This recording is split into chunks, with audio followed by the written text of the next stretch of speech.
Hi, Tom. Hi, how you doing? Tom, what's going on here? Well, I've been involved with birds since I was 14 years old. I always had parrots for long periods of time, worked in pet stores, what have you. Back in 2007, the Department of Agriculture had found out that I was taking in and rehoming birds. They sent an inspector to my home who told me basically in order to do that I needed to be licensed. During that conversation, the inspector had told me that they don't normally make hobbyist breeders become licensed. So I took that into thought and ended up writing a letter to the Department of Agriculture telling them that I did not want to become licensed, that I would just discontinue the rehoming part of it and just breed and sell my own baby parrots. After that, I got a notice of a fine of $500 in the mail and a letter from the Department of Agriculture stating that I had to stop all sales and basically forcing me to become licensed. At that time, I contacted a state representative right here in Enfield. We were going to put in to try to change the law back then about hobby breeders, even though I had been told by an inspector that they don't normally force hobby breeders to become licensed, but they did. That process went through, but it immediately got kicked out. Back in March of 2012, I started with a new inspector coming to my home, and prior to that all my inspections were fine. There was no issues, no problems with where birds were being housed in my home, but one of her comments were that some of the cages need a little more cleaning. I figured after 6 years of inspections, didn't really faze me. She returned in September of 2012 and again said that some of the cages weren't clean enough, but not bad. At the bottom of her inspection sheets always said that I met minimum requirements.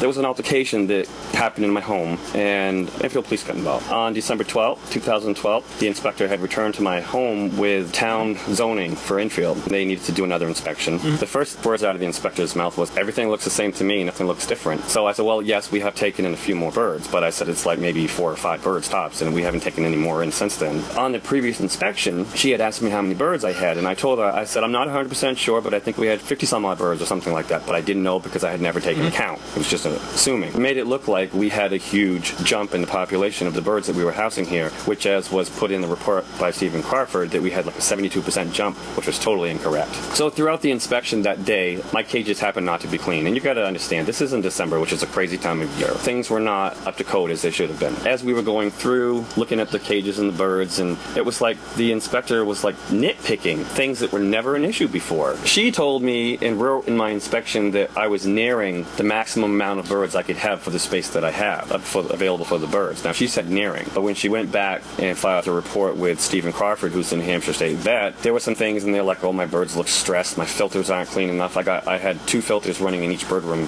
downstairs where we keep our breeder birds. When she returned on December 12th with a handwritten letter from Mr. Crawford stating that I had to downsize to 50 birds and that I could no longer keep birds in my kitchen, I had written letters or emailed to the Department of Agriculture insisting to talk to Mr. Crawford, for him to call me. Not once did Mr. Crawford try to reach out and contact me himself in person. He just completely refused. 2 months of that, I requested a hearing to reconsider their decisions or their demands, and that took 2 months to get an answer back on that, as to, we can't give you a hearing because we haven't fined you, we're not taking your license away, but what we can do is we can provide you with what they call a declaratory ruling. Didn't know what that meant. Really, you're not real good at explaining what this stuff is. No.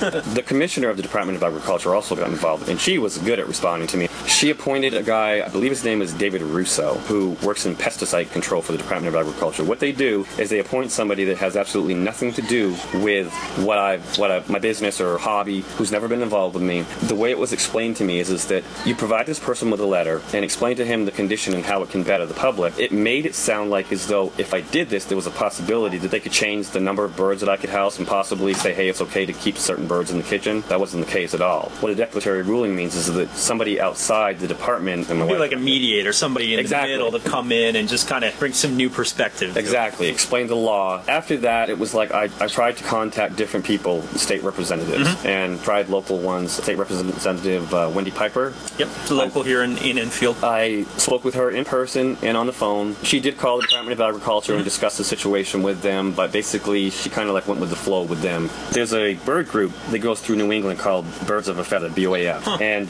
a year or two ago it was made public that Quaker parrots weren't legal in the state of New Hampshire. They were still being sold in pet stores and people had them as pets and people were breeding them, what have you. But once it was made public, the Fish and Game decided to enforce the law. Sure. The BOAF group somehow pulled together and got government or state representatives involved, and they changed the law.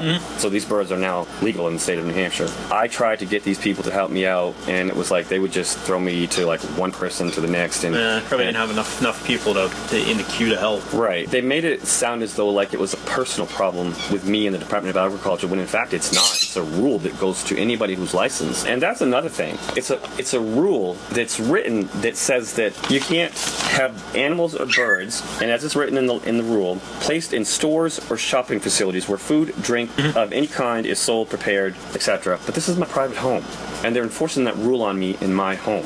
This doesn't make any sense. I'm with Tom Thibodeau of Enfield. He has a bunch of birds, exotic birds, in his home in cages, and we're talking about some rulings that came down from the state on him. We're talking about the process of this. Now, I just want to ask you a few questions here. Absolutely. You do have a lot of birds. Like you said, at one time you had up to 87. I believe you're under 50 now as the benchmark. That is a lot of birds, and you say you're a hobbyist, but at the same time you have birds that you sell some of them the offspring, I'm assuming? Babies, yes. Some people could say, well, it's no different than a dog breeder who not necessarily is breeding for a profession, but they have two dogs that get together and you just put an ad in the paper. You know, I've seen some of the birds. In fact, for the audience, you can hear the African greys chirping in the background. I don't think just selling off a few small birds is really a big mega business for you. I don't think this is like the major thing you do. It probably offsets some of your costs, I'm assuming. We've been doing this for 6 years licensed, and in those 6 years, we have not made a profit. We file our taxes every year because we are now considered business, which is as I kind of was angry because I always thought of it as a hobby. We do have several pairs of breeders, not all are proven though, so we are not producing a large amount of baby birds. We might produce, I would say, top 10 baby birds a year, if that. It'll vary from year to year. I mean, you can't make them breed. They do it. They just when they perform, they perform. It's I know it's by luck. It's by luck if they produce fertile eggs and they parent them, and before the time comes and I take them out to do the hand feeding. This isn't a business. They say anything to you like we see this as a business, not as a hobby? Have they alluded to anything like that? It does say that anybody who's transferring live animals, including birds, must be licensed, inspected, and licensed by the Department of Agriculture. But again, as I stated earlier, when you've got an inspector who's been with them for years and tells you that they don't normally make a hobbyist get licensed, I think the reason they enforced it on me was because I was doing the taking in and rehoming. Yeah, I see what happens. At that point, I'm assuming what they're saying is, wait a minute, you're taking them in, rehoming, and now other people are involved. And I have to tell you that the whole kitchen thing drives me crazy. I can understand if you had a restaurant called, Birdman Blues, and you had a bunch of birds in the kitchen. That's an issue. I get it. In your own home, isn't that your decision? That's what a majority of people are thinking. I do have a petition that I've got going on the internet that close to 150 people have signed agreeing with me. It was really a shock to me when the inspector came on December 12th and said, you're not allowed to keep birds in your kitchen. After just being here? Yeah. She had done 2 prior inspections, March and September, didn't say anything about the birds in the kitchen. And according to Mr. Crawford, the state vet, according to him, it was never brought to his attention. It's your kitchen! Right. What the issue became, I think it was the number of birds that were between the kitchen and the living room. And we had baby birds in a tank, we had a baby bird in a cage, and we had an adult parrot out there as well. Can't remember the total. I think they put in the thing between the kitchen and the living room, there was like 14 birds or something like that, which might have been a lot, but when you've got baby birds like cockatiels, which are one of the smaller ones, and cockatiels can lay up to 7, 8 eggs at a time. Well, I no longer have the cockatiels in my home. They're all being fostered in foster care now. Some birds we had to rehome. It was disturbing in some cases, and others I was kind of fortunate because I have friends that were willing to take them and take care of them for me so that I wouldn't have to let them go. And once again, this is your home, and I do want to mention too, as I'm sitting here in the house, I know what's going through some of the listeners' heads right now, and Tom, I apologize for this comment. I know when you first hear the story, you're thinking, crazy cat lady, 50 cats in the house, and you hear those stories. I'm looking around, it's not like what you imagine. These birds are penned, they're in cages, the cages are clean, there's no foul odors, there's nothing like that. I don't mean that the way it sounds. No, thank you. I don't understand where this is going. Tom, I got to wrap it up here. Where are we right now? What is your preferred outcome? Knowing that you got to deal with the state on some level, what are you looking for from the state on this? I am hoping that I can get somebody, a state representative, that will seriously take my situation serious and not just kind of like, hey, let's contact this person, find out what's going on, and then just let it go. I need somebody that wants to really look into it and really look into this rule. It's considered a rule. It's actually an adopted rule by the Department of Agriculture. That's how it's listed in the paperwork. I need someone that's willing to look at it and say, hey, this is a private home. This isn't a restaurant. This isn't a store, shopping facility. Yes, I am licensed. As they say, that license invites people to come into my home. But those people don't come here absolutely unless they are invited. My door isn't open. It's not a business. Right. It's not an open business with hours type of thing. It's a hobby that the Department of Agriculture made me turn into a business. Okay. Basically what they've done is they've just almost shut me down. Like another for instance, the other day when the Valley News reporters were here, and we had a really good time, conversation, what have you. Later that day, I got a phone call from some people that I had talked to prior that have 2 son conjures that they needed a place to board when they go on vacation or job things. I had to turn them away. Yeah. You know, I was humiliated because I had been talking to these people prior to this happening and told them I'd be more than happy to take care of your birds for you, but now I can't.